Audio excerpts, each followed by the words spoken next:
This ain't any old rice. This is Biryani, the Cadillac of all Indian rice dishes. Step one is some fragrant basmati rice, turmeric, and some cloves.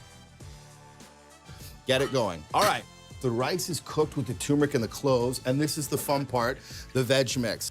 A lot of oil, and then you can go in with the ginger, onions, garlic, and the carrot. That's a great sound. So for the veg, let's spice it out. I'm gonna mimic the turmeric in the rice, so I'm gonna give a little shot, and then the homemade masala. And garam masala is like the masala mix that I made, but it's just a different blend. This has a little bit more clove and cumin in it. And biryani classically has some yogurt in it.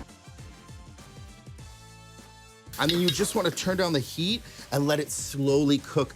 All right, first things first, some nice steamed rice. And anytime I fluff rice, I just put a knock of butter in there. And then you take this rice and dump it right onto yogurt and veg. And just a few things to finish. Some fresh peas and some mint. Yeah. Oh, there's so much color, there's so much crunch and flavor. And then to finish it, just a little bit more fresh mint and some fresh peas. Awesome, check that out. That is Biryani 101, delicious, ready for the table.